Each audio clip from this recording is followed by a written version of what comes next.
Yo, yo, yo, what is going on, my beautiful brothers and sisters, fellow radiators of love? My name is Jamal Pope, aka J Phoenix, and this is going to be your daily tarot card reading with, of course, a little bit of astrology mixed in there because I can't help it for Hump Day!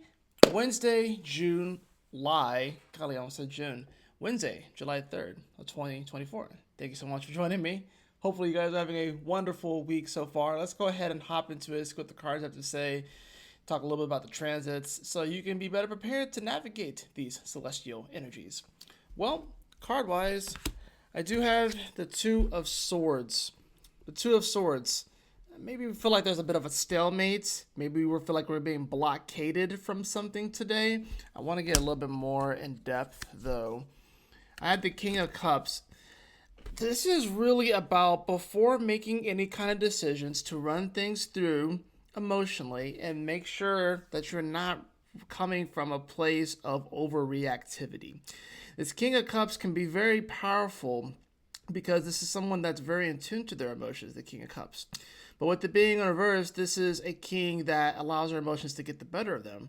But since the king does bear with it a lot of responsibilities, and the actions of the king can affect many, many people, if the king acts in a way that is much more on the impulsive side and he gets too wound up emotionally, then it's going to have a negative impact on his kingdom, his people, right? So, I think emotionally today, we just want to make sure that we are not just fully jumping the gun. The Two of Swords is actually kind of like a nice little check from the universe to just make sure it's like, all right, before we proceed, run this through. Think about this, feel through this before you take any type of like major actions or make any major decisions on this day. Now we do astrologically have the moon, which is going to be in Gemini, bringing some nice positive energy, especially as it meets with Jupiter. And while Jupiter is, in detriment in Gemini, Jupiter and Gemini, this is about, having more positive thoughts, thinking more positively, speaking more positively in the world with the moon here too, which is going to bring the emotion aspect to it as well.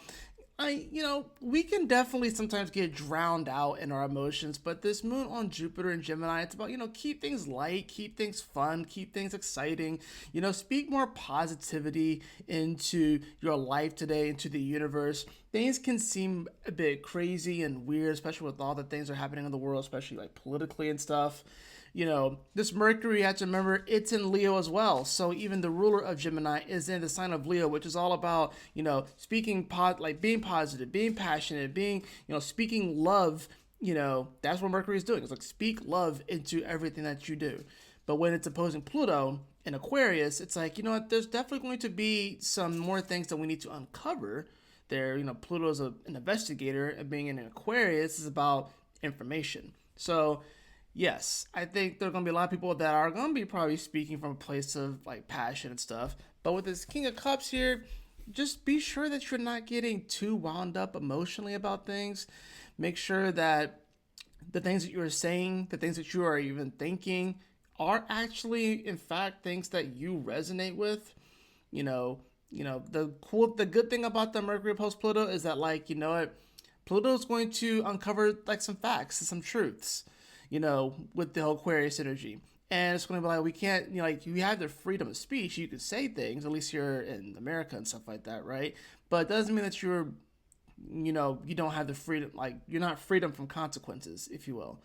So, I feel like with a day like today, it's going to be one of those things where it's going to be like, you're probably going to want to say some things. You're probably going to speak out, be a little bit more extroverted, and I think that's great. But you also have to acknowledge that, that's going to come with its fair share of consequences, whether it's positive or negative. But still, with that moon in Gemini, with Jupiter, it's going to sextile the North Node. It's going to trine the South Node. It's definitely going to be feeling more positive just in general. Now, this moon does enter into its dark moon phase, which means that's going to be within 30 degrees of the sun. And it's going to square Saturn as well towards the end of the day, around like 10 o'clock or so Eastern Standard Time. So, like I said, emotionally, we're kind of trying to figure things out, trying to get the facts in Gemini. But Saturn, which just went retrograde in Pisces, definitely the veil's starting to come down a lot more. We're trying to figure out how things are really organized because Saturn's all about this organization, especially on these higher levels, if you will, and responsibility too. So we want to make sure, obviously, that, we are maintaining our spiritual integrity. That's what Saturn and Pisces is all about. It's about spiritual integrity, spiritual responsibility. The moon in Gemini, yeah, you may want to feel like you want to kind of go the easy way or kind of just, it can be easy to kind of slip into the, oh, well, let me just mirror, you know, whatever you're giving me back to you. But, the good thing is with the Mercury opposing Pluto during this time too, is that like, we could try to actually understand other people. Try and find some sort of common ground here too. And that's the other thing about this. It's like, we got to try and find some common ground with people. And I think that's really going to be the important thing. I think it could be a great day. I really do. But the thing is whether or not you're going to get too caught up in what you believe to be true or what you think it is. Are you actually looking deeper? Do you have all the information? Are you just reading headlines and different things like that? Are you actually reading the articles? Or even just like in your personal life, you may hear a rumor about somebody. Well, did you go to that person and did you talk to them?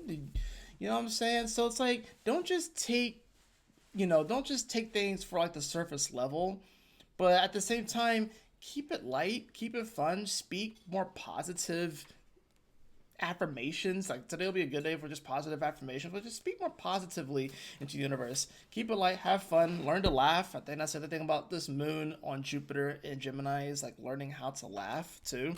This King of Cups in reverse doesn't necessarily want to laugh, probably because he feels like he's stuck. He feels like something's kind of holding him back and he's stalemated, like he can't move forward. Overall, I have, look at that, the Five of Swords. The Five of Swords. You know, I think we all, to some varying level of degree, can kind of feel like the knight in this card. And it's interesting too. He has all the swords. Clearly, he won the battle, but was it worth it? And I think that's the thing about today. If you choose to battle today, especially with that Mercury post Pluto, you got to pick your battles wisely. I think that's really what this comes down to. The Two of Swords is like pick your battles wisely. Take an inventory of how you feel. Make sure that any decisions, whatever like that, especially with the Mercury, especially with the Moon that's going to be squaring Saturn. Make sure that any decisions that you may be making, whatever like that, make sure that they're not just coming from a place of this impulsive, like really emotional area. We have a lot of water energy still. We still have Venus here, which is in trine to Saturn, but it comes off the trine today. We have the sun here as well, which is coming off the square to the nodes.